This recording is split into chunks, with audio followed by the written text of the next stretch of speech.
Gostaria que você abrisse comigo a sua Bíblia no Evangelho de João, 2 versículos do Senhor Jesus Cristo, que diz em João capítulo 14, versículo 21 e 23, sobre o amor do Senhor Jesus.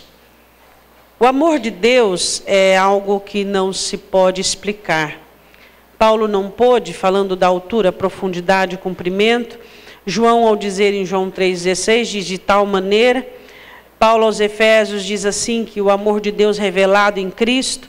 Enfim, o amor de Deus é algo que eu e você não conseguimos, pela nossa vã formação humana, mediar, compreender, explicar, entender aquilo que Deus tem por nós. Eu sei que às vezes essa compreensão do amor de Deus por você, ela fica meio entenebrecida, meio oculta, meio defasada, mas é tão importante nós sempre estarmos meditando e nos lembrando do quanto somos importantes para Deus e do quanto Deus nos ama. Isso serve de vacina para as nossas vidas. Em João capítulo 14, versículo de número 21, o Senhor Jesus diz assim: aquele que tem os meus mandamentos e os guarda, esse é o que me ama. Ele está falando da pessoa que ama Jesus e que ela tem necessidade de guardar os mandamentos do Senhor. E aquele que me ama será amado de meu Pai, e eu o amarei e me manifestarei a ele. Versículo de número 23. Jesus respondeu e disse-lhe: se alguém me ama, guardará a minha palavra, e meu Pai o amará, e viremos para ele e faremos nele morada. Podemos assentar.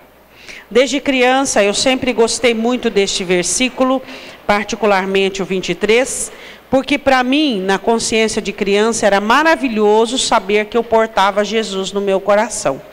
Não que deixou de ser maravilhoso, mas eu ficava embebecida com isso, em saber que Jesus morava dentro de mim. Isso para mim era o máximo, né? Porque esse versículo 23 é um versículo assim, que você olhando para isso, você fala, meu Deus, né? Que coisa maravilhosa. Você saber que Jesus Cristo mora dentro de você e que a cada dia Ele tem condições de viver mais a partir do momento que você vive menos. Quanto menos você viver, mais Ele vive, né? Quanto menos a sua personalidade tiver liberdade e tiver em evidência, mais Jesus aparece. Mas não é sobre isso que o Senhor vai falar conosco nesta noite. O Senhor vai falar sobre o amor dEle.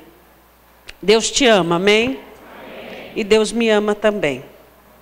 Às vezes esse amor fica um pouco obscurecido, porque às vezes nós não interpretamos adequadamente. Às vezes esse amor fica um pouco esquecido, por conta de nós estarmos preocupados com tantas coisas, isso, aquilo, valores e muitas outras coisas. Às vezes este amor, ele fica um tanto abandonado, deixado de lado, porque nós colocamos tantos outros valores adiante. Às vezes esse amor fica meio trocado, porque às vezes nós condicionamos o amor de Cristo por favores. É interessante isso.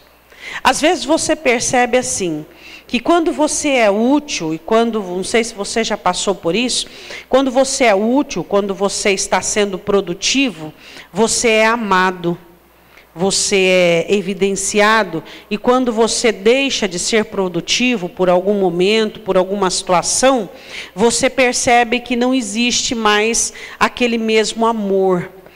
E nós temos essa compreensão porque nós somos humanos. E o ser humano, ele tem a tendência do amor dele ser vinculado a alguns valores. O amor do ser humano, ele é vinculado a alguns critérios particulares. Então, às vezes, nós olhamos para Deus e queremos entender o amor de Deus, ou até admirar o amor de Deus, mas comparado àquilo que nós conseguimos, aquilo que eu sou capaz, aquilo que você é capaz. Mas o amor de Deus, ele não é nem parecido, nem semelhante, muito menos igual ao nosso. O amor de Deus é o maior poder que um ser humano pode conhecer. Esse é o amor de Deus. E um cristão que tem a essência deste amor e a convicção deste amor, a vida dele se torna cada vez mais diferente. Eu quero que você vá comigo em João capítulo 11, volte aí um pouquinho comigo. Eu quero falar do amor do Senhor Jesus sobre aqueles que passam por crises. Que bom seria que se a nossa vida fosse uma vida contínua e que nós não fôssemos levados a situações às vezes mais baixas e às vezes mais elevadas. Que bom que a minha vida e a sua vida tivesse uma situação tão adequada que nós tivéssemos uma constância. Mas será que seria bom mesmo? Né? Não, claro que não, né? Por que às vezes nós somos lançados na água, no fogo? Por que às vezes nós passamos por situações adversas? Eu já disse para você, vou dizer de novo, porque só aí nós conhecemos o que tem dentro de nós.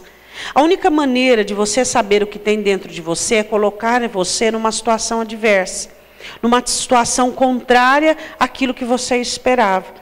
Então, a única maneira de eu enxergar aquilo que existe dentro de mim é quando eu sou colocado numa situação agressiva, uma situação que existe uma certa repelência. Bom, Jesus amava essa família de 3 irmãos, Marta, Maria e Lázaro. Ele amava esses 3 e sempre quando estava em Betânia, habitava ali, ficava ali com eles e tal. Mas aconteceu uma coisa muito ruim na família deles. Eu quero começar a falar dessa mensagem e dizer para você que se você tem uma visão do amor de Deus, um amor que te impermeabiliza, um amor que te poupa das adversidades, você está equivocado neste amor. O amor de Deus não nos poupa das adversidades. Deus entra conosco nas adversidades. Por quê? Porque o amor de Deus não poderia abolir o erro humano. O homem pecou e por consequência do pecado os males vieram. Então o amor de Deus, ele não é injusto. Então se o homem pecou e os males se levantaram, e Jesus diz, no mundo tereis aflições, então Deus, ele sabe que iremos passar por situações difíceis, mas ele não nos livra de todas elas. Eu sei que você é testemunha que muitas das situações árduas e difíceis de sua vida, algumas delas você recebeu livramento, mas por que algumas outras você não recebeu? Por que algumas situações da sua vida você tem consciência que foi livre, que foi guardado, que saiu ileso, sem dano, sem nada, e passou e você fala, meu Deus, eu passei por esse turvilim. E existem outras que você passou por elas, sofreu, passou por situações inadequadas e adversidades. Por quê? Porque existem situações adversas e das quais nós passamos que elas não são úteis.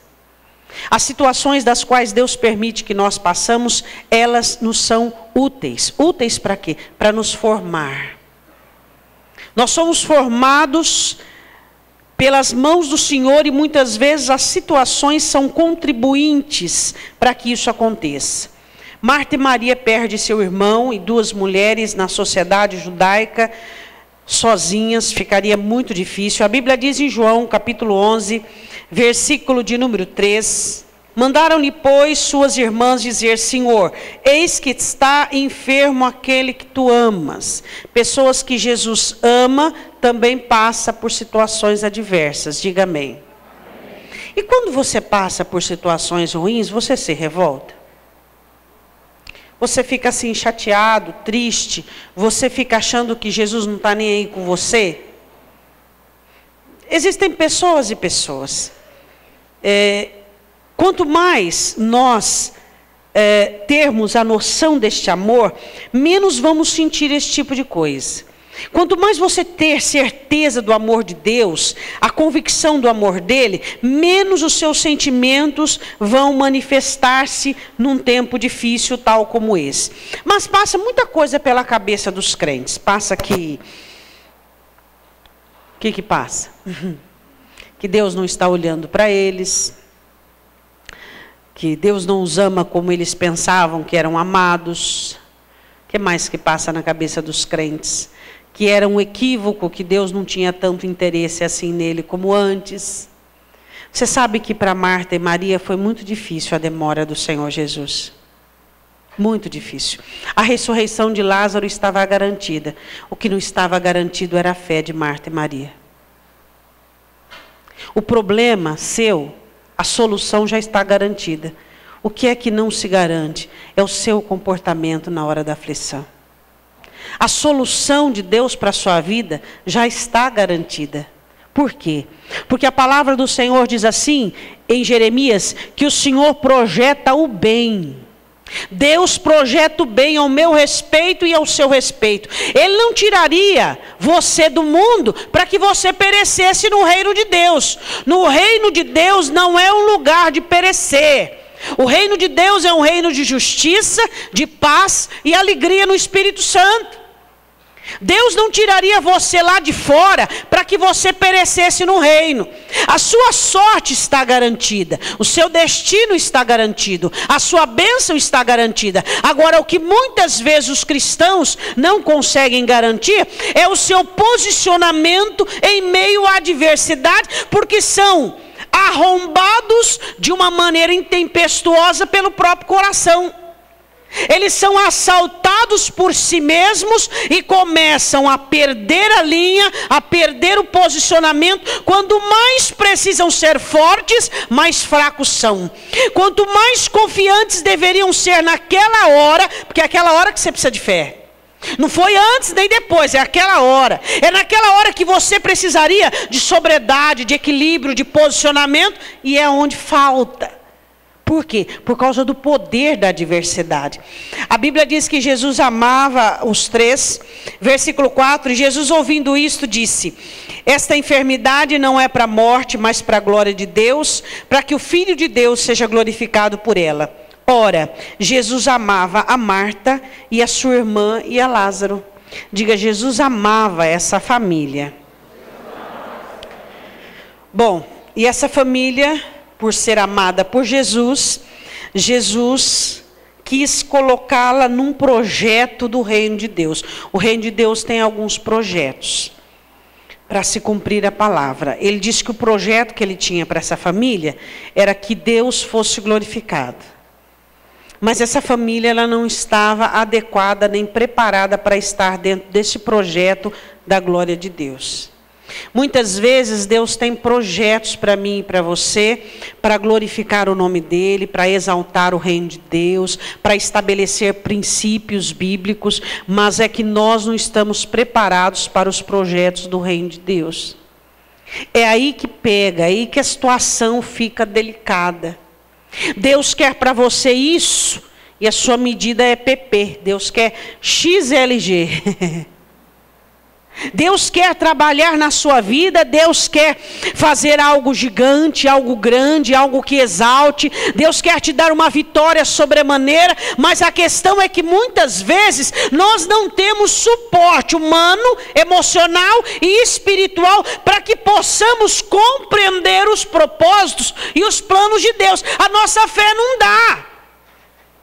A nossa limitação não acompanha o que Deus quer.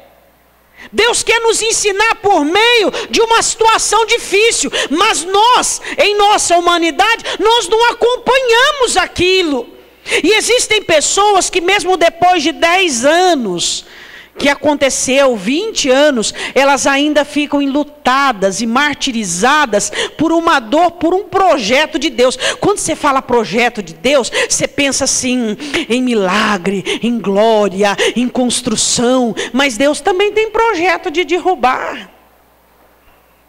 Deus também tem projeto de tirar, Deus tem projeto de matar, Deus tem projetos assim. Mas nós, como filhos de Deus, nós não estamos a par e nem queremos ficar meio enturmados com os projetos do plano B de Deus. Nós queremos o plano A. Eu estou dentro se for para construir. Eu estou dentro se for para ganhar.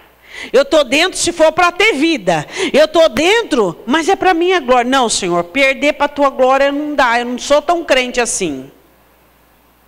Essa é a situação, que muitas vezes nós estamos dentro dos propósitos de Deus, desde que levemos vantagens. Você sabe quando é que o verdadeiro cristão se manifesta? Quando ele consegue, tá com dificuldade, eu sei, mas ele consegue permanecer em Deus, mesmo, por exemplo, você já imaginou uma pessoa, uma coisa mais preciosa que existe, um filho?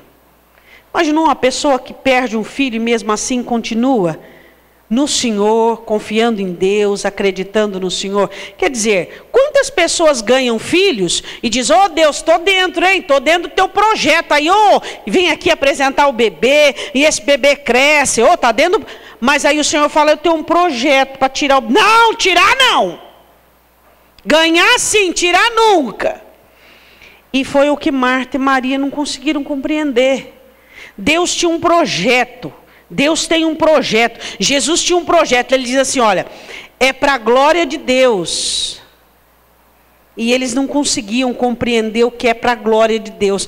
E Marta, ela começa a manifestar a sua insanidade e a sua incredulidade. Jesus amava Marta e amava Maria.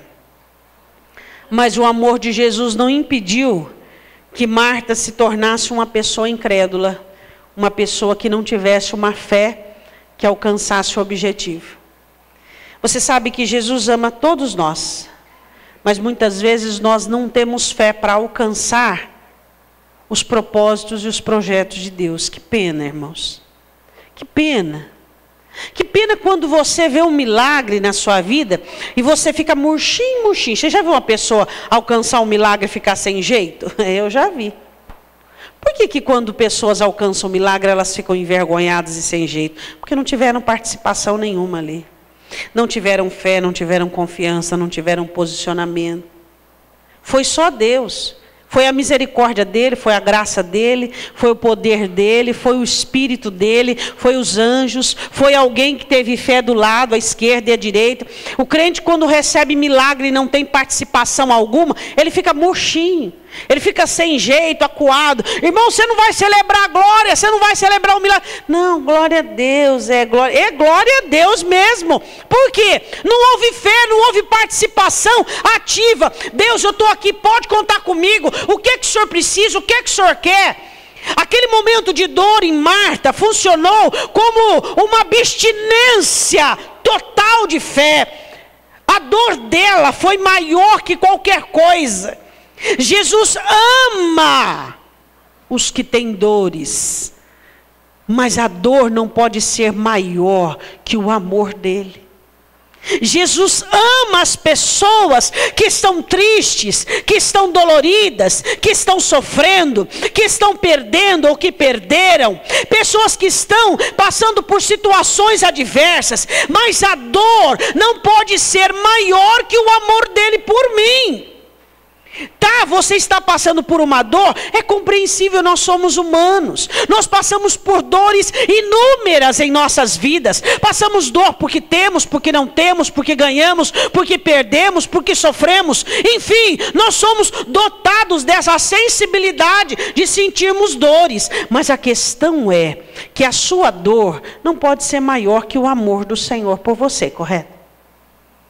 A dor de Marta e Maria fez com que elas não conseguissem enxergar diante de quem estavam. Diante de quem estavam, com quem falavam. Quantas vezes a sua dor foi maior que o amor do teu Senhor por você? Isso tem acontecido muito na vida de muitos cristãos. Isso tem sido muito prejudicial. Sabe por quê? Porque o que você mais precisa na hora da aflição é de fé. E a dor, ela inibe a fé, fica encantoada de tal maneira. A dor fala mais alto, a dor determina, a dor comanda. Mas e o grande amor de Deus por você, que não consegue passar, que não consegue entrar, que não consegue falar. A dor fala e o amor não fala. A dor estabelece e o amor não consegue posicionar-se. O porquê que muitas vezes as nossas dores são maiores do que esse grande amor de Deus? Por quê? Será que temos sido sensíveis demais? Será que temos sido tolos demais? Será que nos falta conhecimento? Jesus até quis trazer à luz o conhecimento de Marta. Jesus tentou trazer Marta para a luz, mas as trevas em que ela estava era tão grande por conta da dor que ela não conseguia entender. Quando você sofre, a primeira coisa que é arrebatada de você é o seu conhecimento, é a sua compreensão. Por isso, quando você está sofrendo, ser sóbrio, ser vigilante. Não deixe a sua dor, o seu sofrimento ser maior do que a compreensão do amor de Deus. Jesus, olhando para ela, disse assim, versículo 21. Disse, pois, Marta a Jesus: Senhor, se tu estivesses aqui, meu irmão não teria morrido. Cobrando do Senhor Jesus a presença dele antes. Mas também agora sei que tudo quanto pedires a Deus, Deus te concederá. Do que ela estava falando? Ela disse que tudo que o Senhor Jesus pedisse, Deus daria. Será que ela estava falando emocionalmente ou realmente ela acreditava naquilo? Disse-lhe Jesus: teu irmão há de ressuscitar. Ela não conseguiu compreender que tipo de ressurreição era aquela. Eu sei, versículo 24, quer de ressuscitar na ressurreição do último dia. Disse-lhe Jesus: aqui está aqui a ressurreição. Ele diz: eu sou a ressurreição. Ele diz: eu sou a ressurreição e a vida. Quem crê em mim, ainda que esteja morto, viverá. E todo aquele que vive. Você está viva? Tá, Marta? Tô. Teu irmão está morto, mas você está viva. Todo aquele que vive e crê em mim nunca morrerá. Crês tu nisto? Ela não entendia nada disso aí. Fica fácil você entender, né? Está sentado, ar-condicionado, gostoso, né? Mas você imagina, né? O arrimo da família lá, enterrado, morto já há 4 dias, e ela sozinha, a dor, aquele embaraço. Você olhando assim, gostoso, é fácil, né? Quando você passa por uma situação difícil, alguém chega para você e diz assim, ó, creia, Deus está do seu lado, confia, vai dar tudo certo. Mas aquela mensagem mistura com tanta coisa dentro de você, que você fala, ai meu Deus, e agora, no que eu creio? No que eu sinto ou no que eu estou ouvindo? Ela olhando para aquilo que Jesus estava dizendo, aquele a quem ela também amava, o Senhor Jesus, e havia essa reciprocidade de amor, mas naquele momento os sentimentos dela eram muito maiores. A dor não pode ser maior, diga para o seu irmão, a dor não pode ser maior que o amor de Deus. O que acontece quando a sua dor é maior que o amor de Deus? Você perde a lucidez, você começa a agir segundo aquilo que você pensa. Isso não é bom. Porque você não é o que você pensa. Diga amém. Amém. Eu não sou o que eu penso e você não é o que você pensa. Nós somos aquilo que Deus determinou que nós seríamos. Amém? E a Bíblia diz assim, dito isto, ela diz no versículo 27, creio que tu és o Cristo, Filho de Deus, do Deus que havia de vir ao mundo. Ela diz que cria, não sei no que ela cria, ela disse no que ela cria. E a questão não é no que Marta cria. O que é que você crê? No que é que você crê? Isso é o que é relevante. Isso é o que ressalva. Isso é o que faz a diferença. No que é que você crê? É fácil crer quando você está se sentindo bem. Agora, é questão de você analisar se você continua a ter fé, mesmo quando você sente dor, de perda, de abandono, física, moral, emocional, espiritual. Você consegue manter a sua fé em condição de dores? Essa é a pergunta. Essa é a questão. Essa é a situação. Então, o que nós precisamos entender, que a nossa fé em Deus deve ser mantida mesmo em situações ruins, adversas, difíceis. Jesus ressuscita Lázaro. E quando ele ressuscita Lázaro, Marta e Maria olham e dizem assim, por que nós não cremos antes? Por que não poderia ter sido diferente? Diga comigo, Jesus ama os incrédulos. Que bom! Jesus ama aqueles que têm dúvidas. Jesus ama aqueles que oscilam. Jesus ama os confusos. Jesus ama.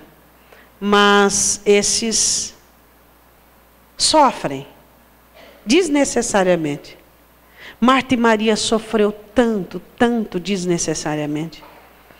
A questão não é, em princípio particular, o amor de Deus. Ele continua, ele perpetua. Mas a questão é, para que você vai sofrer? Se depois você vai olhar e você vai dizer, meu Deus, por que eu sofri tanto? Desnecessariamente. Por que eu arranquei meus cabelos? Por que eu falei coisas que eu não deveria ter feito?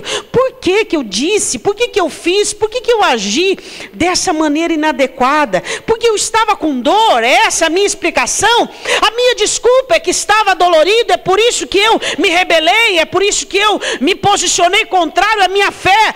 Eu proclamei a minha fé, eu disse sobre a minha fé, eu dizia, quando eu estava bem, que eu cria, que eu confiava, que Deus era o meu ajudador, meu refúgio, a minha sombra. Por que eu não mantive isso firme na adversidade? A questão é que quando nós estamos passando por momentos doloridos, nós sofremos em vão. O período de dor e de sofrimento é em vão. E aí nós desenvolvemos algo assim tão masoquista no decorrer dos tempos, que você fica martelando uma dor, não é verdade? Martelando. Uma pessoa que acontece algo fatídico com ela, ruim, ela fica martelando aquilo. Para que você vai pensar em algo que te traz sofrimento? Parece que a gente gosta.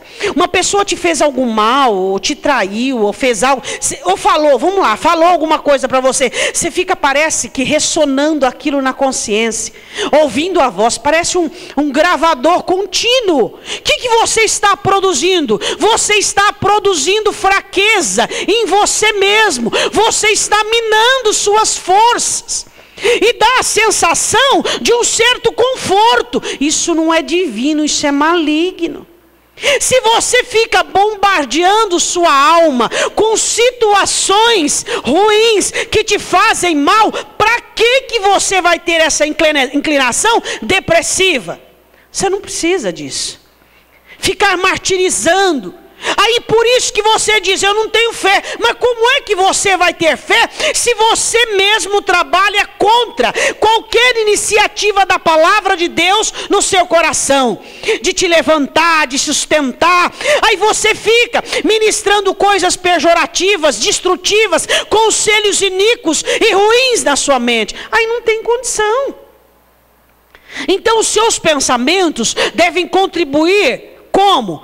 Eu quero isso, eu devo pensar a respeito que vá comungar com aquilo. Mas se você quer uma coisa e pensa contrário, como é que é possível? Diga, sofrimento vão. Quantos sofrimentos vão você já teve na sua vida? Adiantou alguma coisa? Tá, mas você não vai poder pedir você de sofrer. Tá, claro que não. É lógico, o irmão delas morreu, elas estavam sofrendo. Só que perderam a oportunidade porque estavam diante da ressurreição da vida. Poderia ter ouvido, assimilado, prestado atenção, administrado melhor.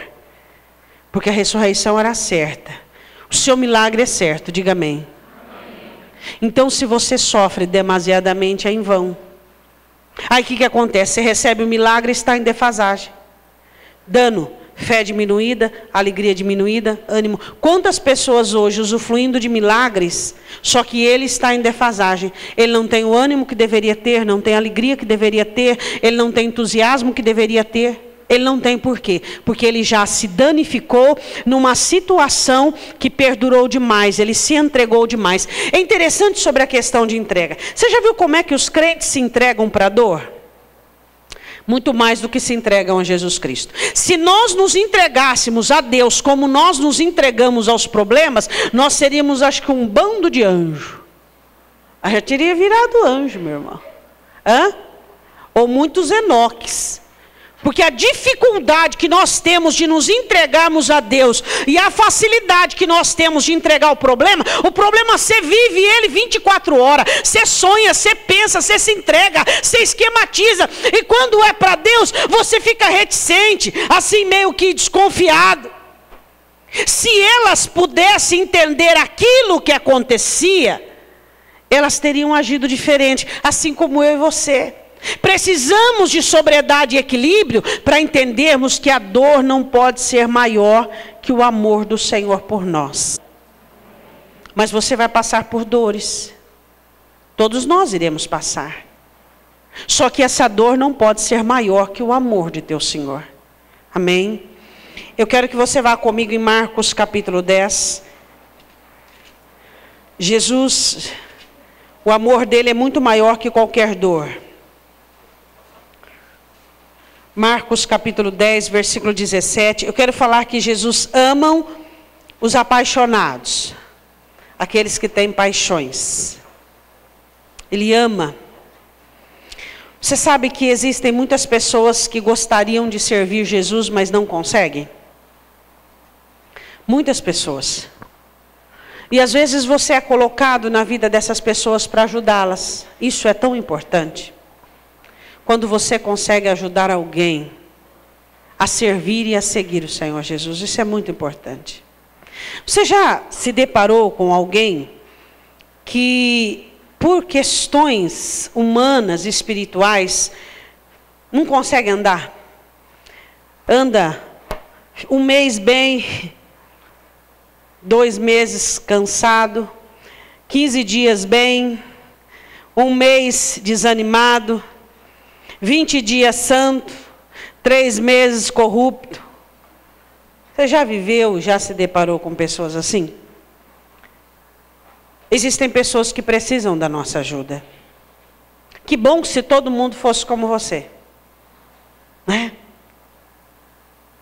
Que bom se todo mundo fosse determinado, ousado, crente, firme, convicto, certo, valente.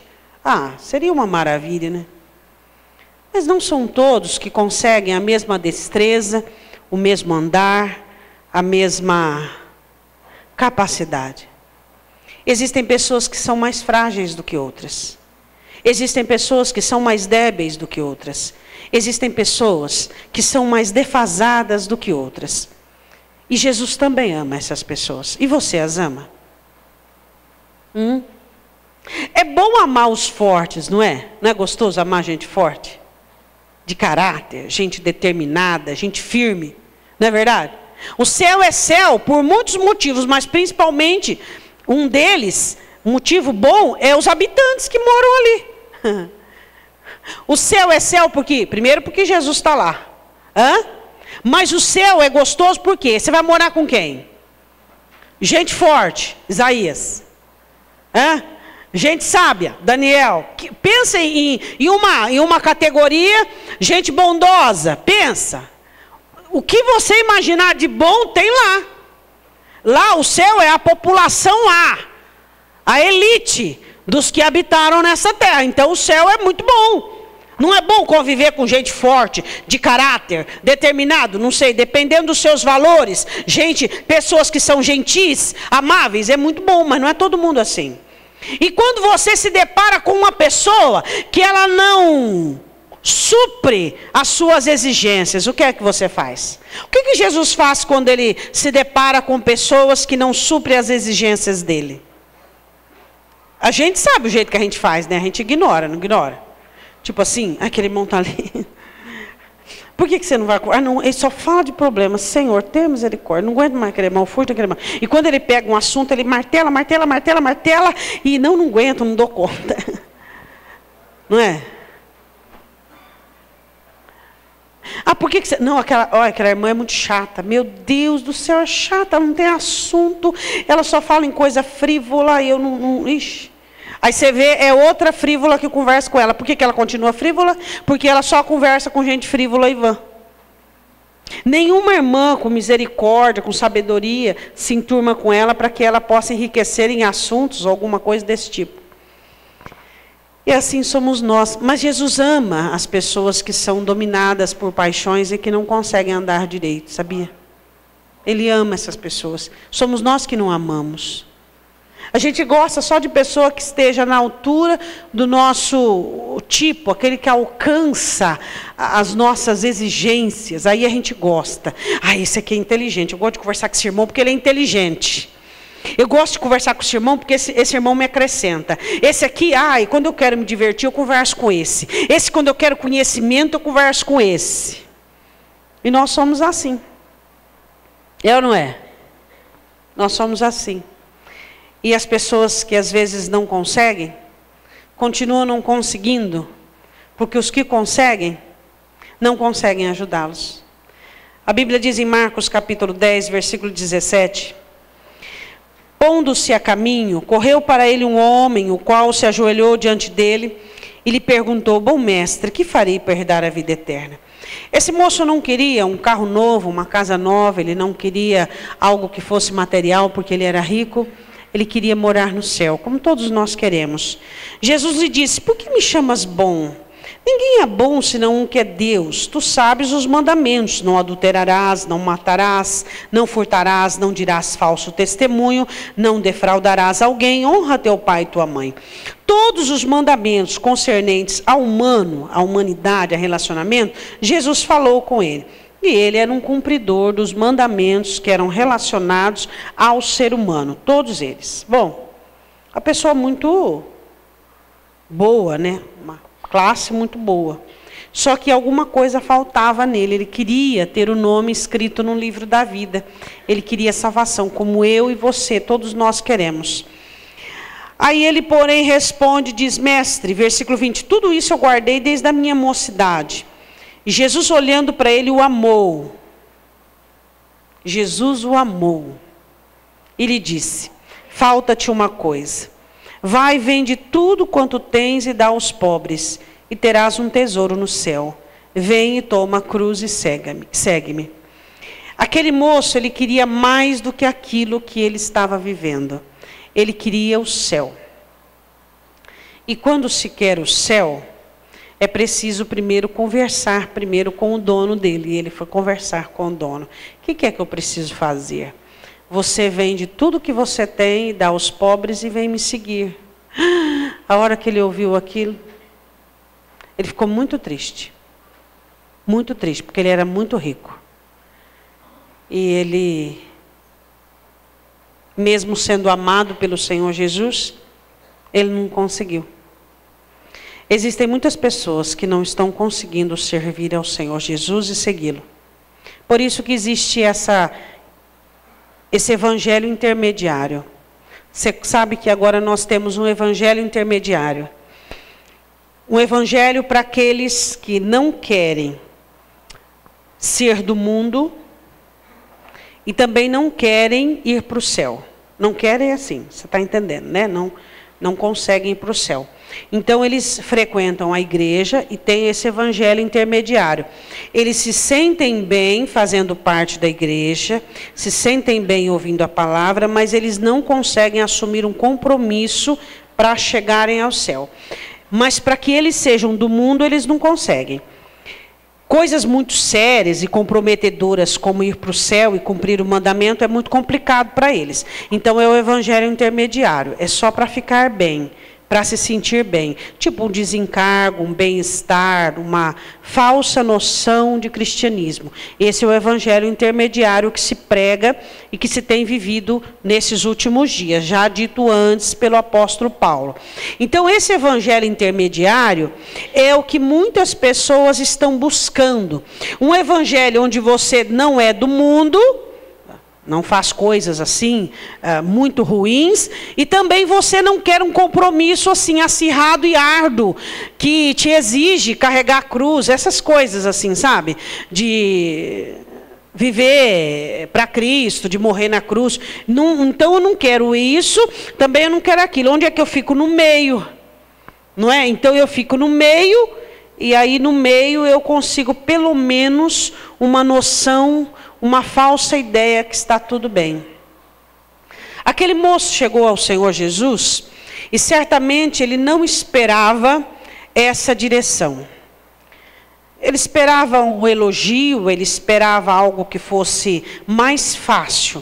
Nós também esperamos coisas fáceis que venham da parte de Deus. Mas se o reino de Deus fosse fácil, não seria para qualquer um, não é?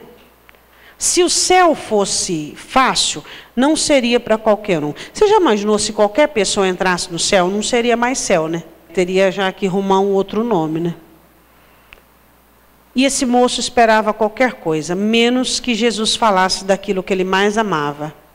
Ele tinha uma paixão. A paixão dele é o que ele possuía.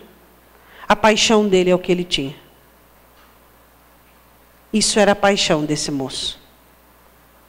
Pessoas apaixonadas pelo que têm, não conseguem seguir a Jesus. A primeira prova e o primeiro teste na sua vida, do seu cristianismo, é a negação do que você tem. Você que é apegado em coisas, apegado em pessoas, você é provado, vez ou outra, e enquanto você não entender que o reino dos céus é renúncia, é abnegação. Quem sabe se esse moço dissesse assim para Jesus: tá bom, Senhor, tá tudo aí, pede para os seus discípulos venderem e eu quero te seguir. Jesus olharia para ele e poderia dizer assim: não é preciso. Fica o que você tem, seja bom, dê aos outros. Assim como aquele endemoniado. Mas naquele momento, ele entende, compreende, Jesus diz e fala justamente sobre o que ele mais amava. O que você mais ama é provado. O que você mais ama é colocado a teste. E o amor de Deus tem que ser maior que suas paixões. Existem pessoas que são apaixonadas por si mesmos, apaixonado pelo trabalho, apaixonado pela família. E o Senhor Jesus diz assim no versículo de número 22... Mas ele, pesaroso desta palavra, retirou-se triste, porque possuía muitas propriedades. Será que se ele possuísse uma só, seria mais fácil? Então Jesus, olhando em redor, disse aos seus discípulos: quão dificilmente entrarão no reino dos céus os que têm riquezas. Você tem riquezas? Qual é a única riqueza que você tem? É Ele. A sua única riqueza. Você não tem mais nada. Ele é a única pessoa que você vai levar daqui. Você nasceu nu e não vai levar nenhuma peça de roupa. Nada. Tudo é usufruído. Nada é para sempre. Nada é para a eternidade. A única pessoa que é para sempre é Jesus na sua vida. Sua família não é para sempre. Pessoas não são para sempre. Você aqui não é para sempre. Jesus é para sempre. Então, Jesus disse assim, olhou triste para aquele moço e disse assim: quão difícil os ricos entram no céu, aqueles que têm riquezas. Aí a palavra do Senhor diz assim, versículo de número 24, e os seus discípulos se admiraram dessas suas palavras, mas Jesus, tornando a falar, disse-lhes: filhos, quão difícil é para os que confiam nas riquezas entrar no reino de Deus. Quão difícil é. Aquele moço, graças a Deus por esse moço que nos abre os olhos e deixa os olhos regalados. E você precisa entender que se você confiar e entregar-se a qualquer paixão, negando, não valorizando o amor de Deus, você não está no caminho correto. Qual é a sua paixão? Você consegue identificar as suas paixões? Eu tenho algumas paixões. Todo ser humano tem paixão.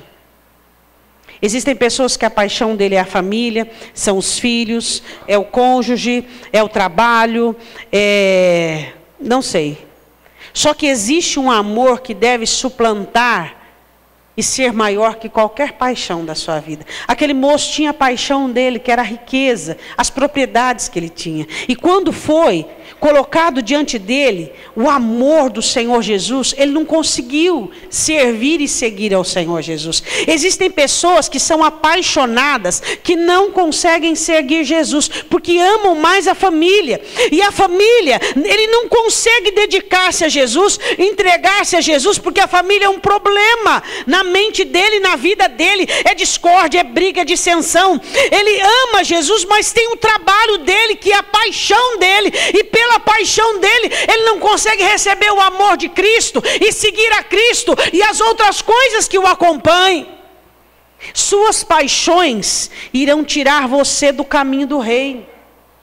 As suas paixões irão, uma hora ou outra, cavar para você um buraco tão gigante que você vai afundar nele. Às vezes as nossas paixões, elas são até suportáveis. Você deixa se enganar por uma, deixa se engodar por outra, mas aí você abre os olhos, você diz, espera um pouquinho. Eu estou amando menos a Deus do que isso. Eu estou sendo amado menos, recebendo menos por conta disso. Cuidado com as suas paixões. Cuidado com o que você ama. Aquele moço não pôde, por quê? Porque ele amava o que ele possuía. Era uma paixão maior que o amor do Senhor.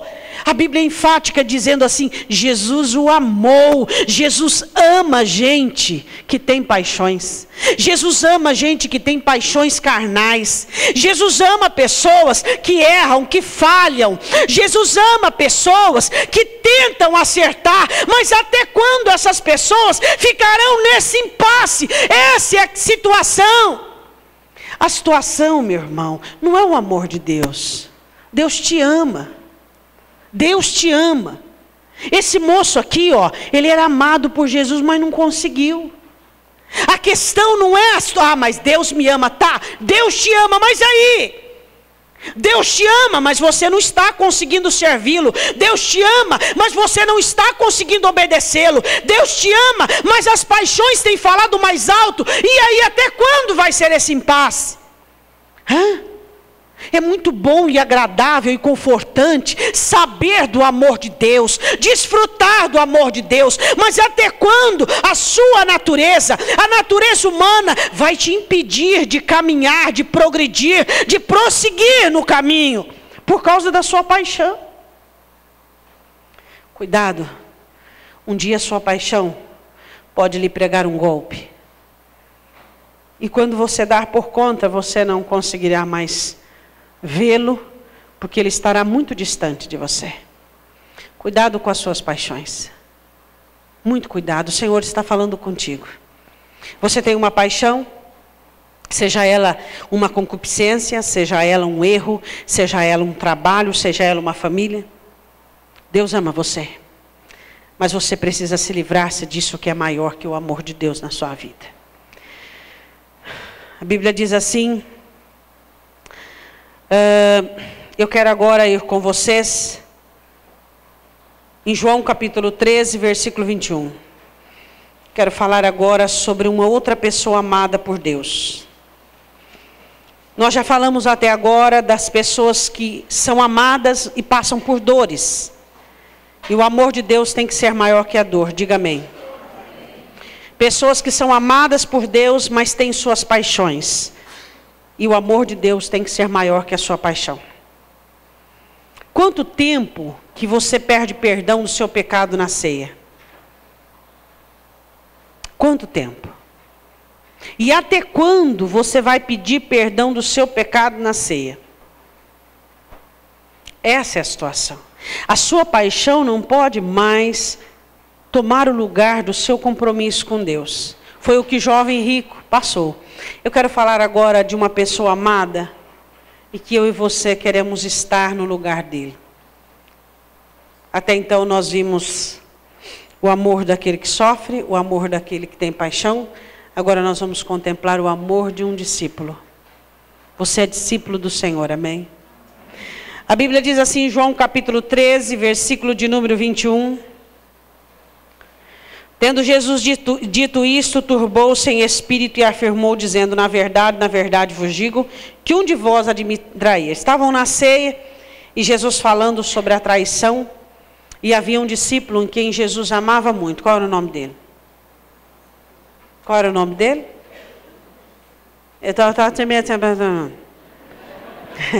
Não estou identificando. Qual era o nome do discípulo que Jesus amava? Tem um João, mas tem um no meio, aí tem outra coisa. João. Jesus amava muito João. Não pergunta por quê. Eu também não tenho que ter resposta. Eu tenho que falar o que está escrito aqui. Jesus amava muito João. E João ficava reclinado assim a cabeça, no peito do Senhor Jesus. Ai, que amor, enquanto você não daria para trocar de lugar 5 minutos com ele, mas um dia você vai estar para sempre para fazer isso, amém? Amém? Aí Pedro, curioso, né? E João ali, tranquilo. Pedro fala assim, bom, quem é que vai poder perguntar? Eu já levei muitas broncas. Uma eu acerto, outra eu erro, eu fui chamado até de Satanás. Então eu não vou ousar, então vou ficar bem quietinho na minha. Mas eu sei que uma pessoa pode perguntar, porque é assim com ele. Já sei. Aí Pedro olhou e disse assim, então os discípulos olhavam um para os outros, duvidando de quem falava, versículo 23. Ora, um de seus discípulos, aquele a Jesus amava, estava reclinado no seio de Jesus. Então Simão Pedro fez um sinal a este, para que perguntasse quem era aquele de quem ele falava. João, pergunta quem é. Que? Pergunta quem é. Pedro falou, bom, só faltava ser eu de novo. Só faltava ser eu. Porque ó, a coisa está mal para o meu lado. Pergunta quem é, preocupado. Falou, bom, se for eu, preciso fazer alguma coisa. Eu quero falar agora sobre as pessoas que são amadas por Jesus e são íntimas dele. Íntimas. João estava nem um pouco preocupado quem ia trair, porque ele sabia que não era ele. João não estava interessado em quem ia trair. Não, não era ele. Existem pessoas que são amadas por Jesus, que são íntimas dele, que fazem jus do amor, que amam o Senhor de tal maneira. Ele está falando que vai ser traído, ele está falando que vai ser crucificado, mas deixa eu aproveitar esse tempo que eu tenho para ficar aqui junto dele. Deixa eu aproveitar esse tempo que eu tenho para fazer sempre o que eu sempre fiz na ceia, aqui reclinado no peito dele. Quando o Senhor ama um discípulo, eu não falo agora de pessoas que passam por dores, eu não falo de pessoas que têm suas paixões, mas eu falo de discípulo, de gente que gosta de Deus, sabe, gostar de Deus. Porque a questão, se você pergunta assim para alguém, você ama a Deus? Que é isso? Muito. Mas a questão é gostar do cheiro de Deus, do mandamento de Deus, da palavra de Deus, do jeito de Deus, do caráter de Deus, da braveza de Deus. Você gosta da braveza de Deus? Você tem que gostar da braveza dele. Deus é bravo. Você gosta da braveza dele, você gosta do jeito dele, você gosta dele no total, no composto. Então o discípulo é assim, ele ama a Deus e ele recebe esse amor, ele é amado por Deus e ele quer ficar perto. A mulher está lavando a louça, está falando com o Senhor, o irmão está andando na rua, está falando com Deus, está conversando, está cantando, ele gosta de Deus, não é uma obrigação. Ai meu Deus, hoje tem que ir na igreja, pelo amor, nossa, tem que orar. Tem que orar todo dia um pouquinho, então tem que orar um pouquinho, vai. Deixa eu ler, hoje eu não li nenhum versículo. O discípulo não é assim. O discípulo, ele quer Deus, ele gosta, ele vê o sol, ele não fala, ai que sol quente, pelo amor de Deus. Ele diz, Senhor, Tu és o sol da justiça, oh Deus, que dia lindo. E ele consegue olhar e contemplar Deus e colocar tudo em Deus e Deus em tudo. Esse é o discípulo, aquele que ele é amado por Jesus Cristo, e ele ama Jesus também de tal maneira, que é uma coisa que você não sabe. O que é maior? Claro que o amor de Deus é maior, mas a coisa se mistura de tal maneira que você fala assim, não eu, o Senhor, tá, tudo bem, o Senhor me amou primeiro, mas eu te amo muito. Esse é o discípulo. A Bíblia diz que Pedro pergunta, ele diz assim, inclinando-se ele sobre o versículo 25, o peito de Jesus, diz, Senhor, quem é? Só João podia fazer essa pergunta. Existem coisas íntimas da parte de Deus que Deus revela só àqueles que têm intimidade. Aqueles que têm intimidade com o Senhor sabem mais do que os outros. Porque o Senhor diz, Ele revela os mistérios àquele a quem Ele ama. É tão importante você ter intimidade com o Senhor, porque você consegue, diz Paulo, discernir mais do que os outros, saber mais do que os outros, entender mais do que os outros, porque o espiritual discerne bem tudo. O que é nascido da carne é carne, mas o que é nascido de Deus é de Deus, e Ele discerne bem tudo. Diga glória a Deus. Então Jesus responde, vá comigo em João capítulo 19, mais uma vez. João,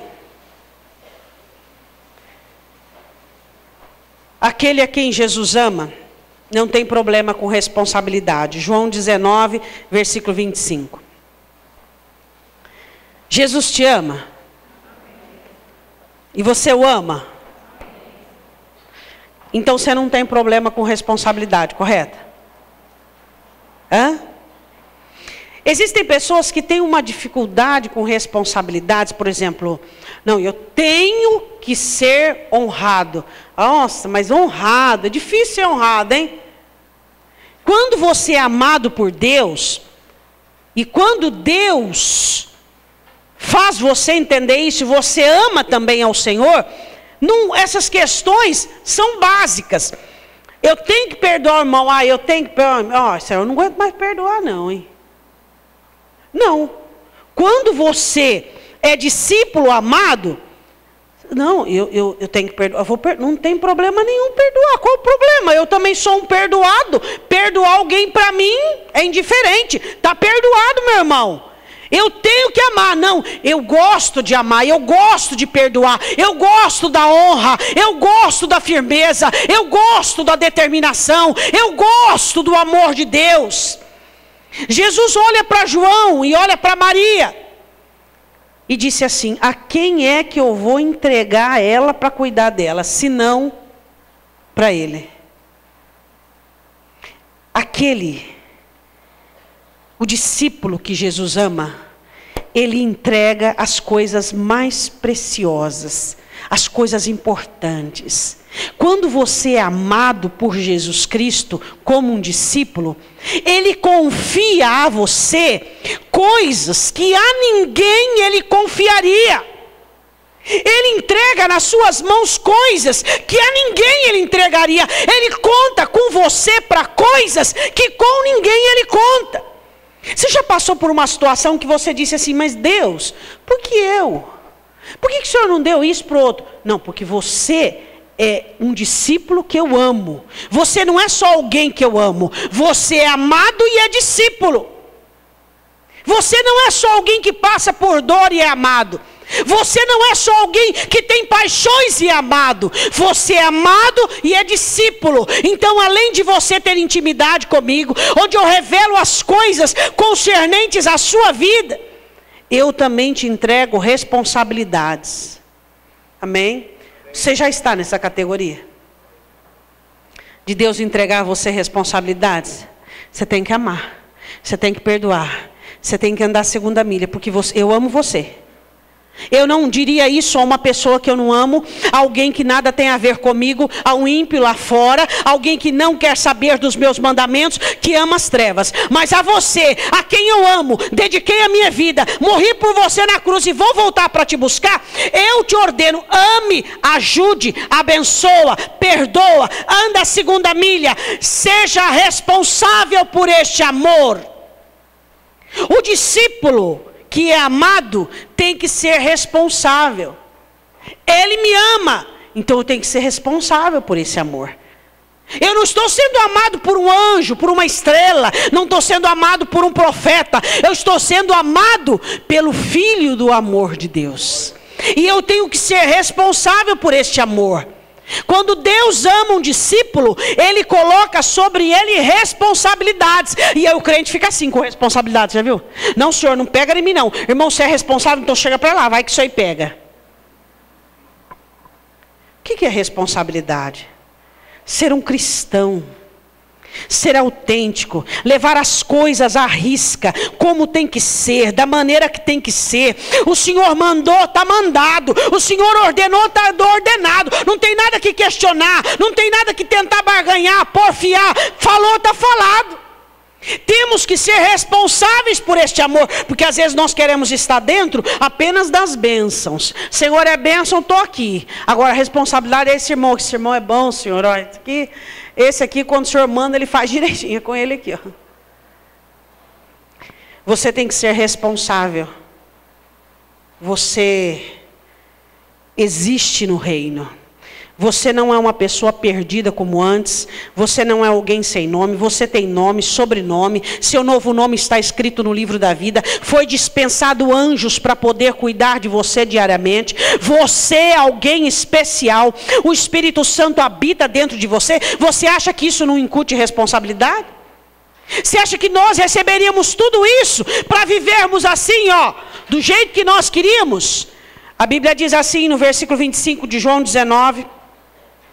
Junto à cruz de Jesus estava sua mãe e a irmã de sua mãe, Maria, mulher de Clopas, e Maria Madalena. Ora, Jesus, vendo ali sua mãe e o discípulo a quem ele amava, estava presente, disse à sua mãe: mulher, eis aí o teu filho. Depois disse ao discípulo: eis aí tua mãe. E desde aquela hora o discípulo a recebeu em sua casa. Amém? Diga comigo: responsabilidade. Você é responsável quanto às coisas do reino de Deus? É muito fácil, por exemplo, chegar no horário, ensaiar. Isso aí é coisa que você faz com o pé nas costas. Chegar no horário, ensaiar e ficar direitinho. Agora, e aquela responsabilidade de você assumir peso? Levar para casa responsabilidade. Assumir e dizer: não, vou fazer. É para fazer, vou fazer. É isso que Deus quer de mim, é assim que vai ser. Isso é amor de discípulo. Diga glória a Deus. Para encerrarmos, capítulo 21, João 21. A última característica do discípulo que é amado. João capítulo 21, versículo 20. Jesus falava com Pedro na restauração de Pedro. E Pedro, versículo 20 do capítulo 21 de João. Pedro, voltando-se, viu que o seguia aquele discípulo a quem Jesus amava. João estava seguindo Jesus. E que na ceia se recostava também sobre o seu peito, que dissera: Senhor, quem é que te há de trair? Que nós lemos há pouco. Vendo Pedro a este, disse a Jesus: Senhor, e deste, que será? Curioso Pedro, né? Jesus conversa sobre Pedro e fala algumas coisas particulares para Pedro. E ele fica curioso de João. E João, o que vai ser da vida dele? O que vai ser? O que é da vida do discípulo a quem Jesus ama?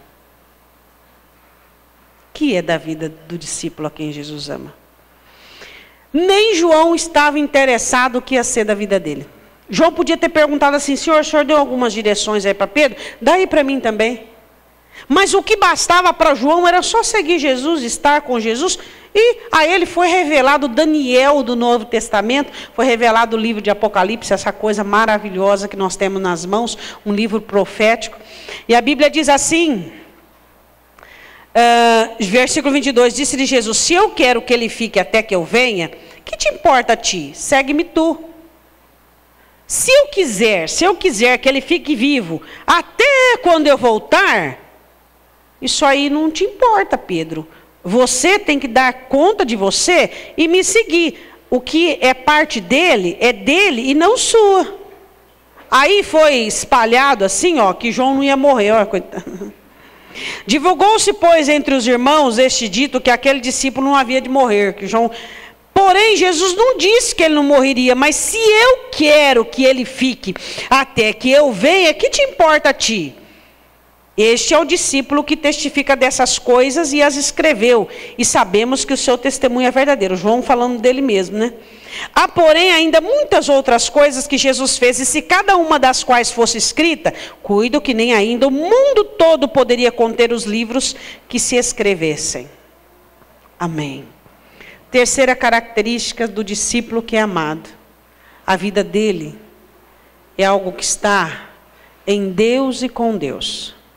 Ele é dirigido pelo Espírito Santo, ele é guiado pelo Espírito Santo, ele não tem preocupações como as outras pessoas, ele não tem medo como as outras pessoas, ele não tem insegurança como as outras pessoas, ele consegue usufruir de uma dispensação mais elevada, ele consegue literalmente confiar em quem o ama. Quando ele passa por dor, ele consegue confiar em quem o ama. Quando ele sente algo estremecer, ele consegue confiar em quem o ama. A diferença de quem todos são amados por Deus, tanto os apaixonados, como os doloridos, como os discípulos. Mas a diferença é a qualidade de vida. Os apaixonados sofrem porque titubeiam, porque não conseguem andar reto, algo determinado, e correm um risco muito grande de ficarem fora. Os doloridos sofrem desnecessariamente, porque o milagre está preparado a eles. Mas e o discípulo? O discípulo, quando ele sabe e é testificado do amor do Senhor, quais são as características? Ele fica perto, ele tem intimidade, lhe é revelado os preceitos, a palavra, o Senhor fala com ele. Ele pode estar agitado por uma situação, alguém o deixou alterado, ele chega no seu recôndito e o Espírito Santo diz assim, aquele que nasce do Espírito é como o vento sopra onde quer, ouve-se a sua voz, mas não sabe para onde vai. Assim é todo aquele que é nascido, a sua vida pertence a mim.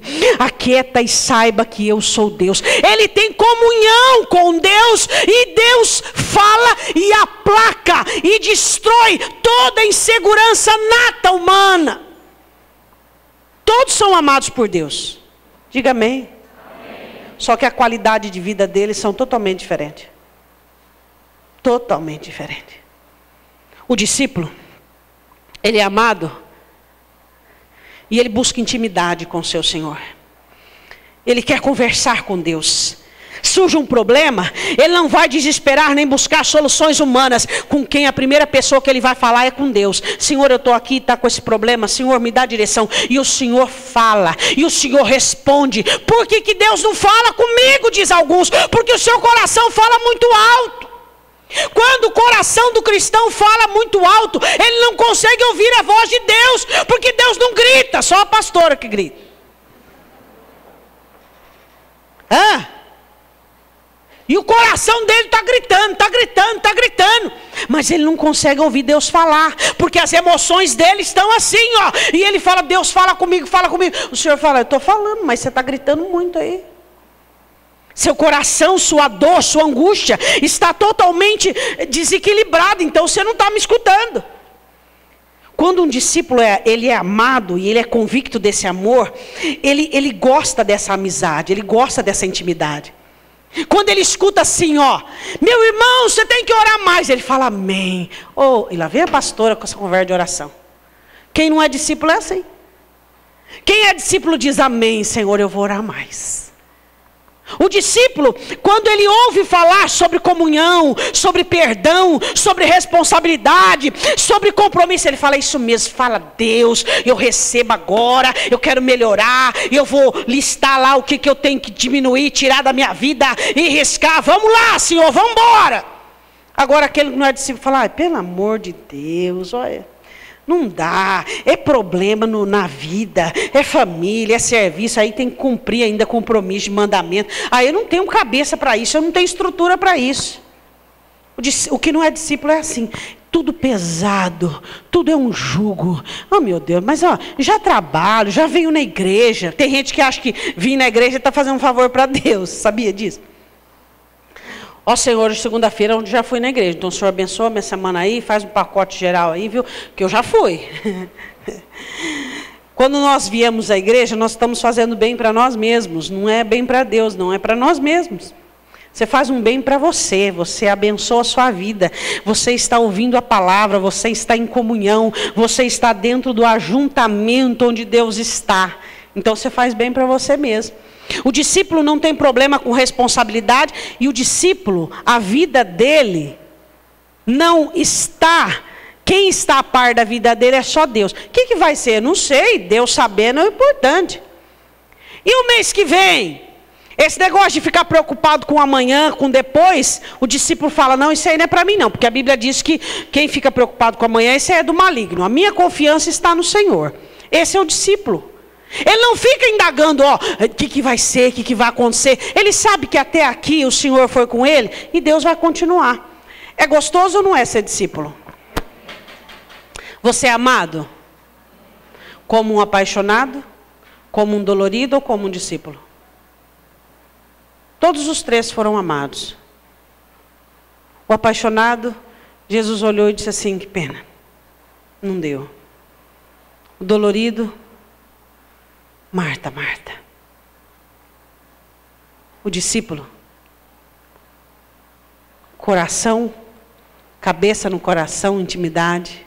Aí está tua mãe, responsabilidade. A vida dele é minha. Eu faço dele, eu tenho planos para ele. E Pedro, não cabe a você. Que bom ser amado como um discípulo. Busca intimidade, aceita a responsabilidade e tem a vida segura nas mãos de Deus. Não fica preocupado o que vai ser, e aí eu vou perecer. Não, o discípulo confia nas mãos de quem ele está. Você é amado? De que maneira você tem sido amado? Como um apaixonado? Perdoado, ajudado? Vez ou outra, o Senhor vai lá, te levanta, outra vez o Senhor te sustenta, outra vez Ele perdoa, outra vez misericórdia. Como um dolorido, sempre conversando com você, filho, não é assim, não se rebele, não se revolte, não é dessa maneira, não cobre, não faça assim, sofrendo em vão. Ou você é amado como um discípulo, que gosta dele, que quer ele, que não tem problema com responsabilidade, não tem problema em assumir compromisso, sabe que a sua vida está em Deus e é Ele quem vai dirigi-la. Como você é amado? Essa é a pergunta que paira nesta noite. Somos amados por Deus, mas será que somos como doloridos, apaixonados, ou somos amados como discípulos que somos?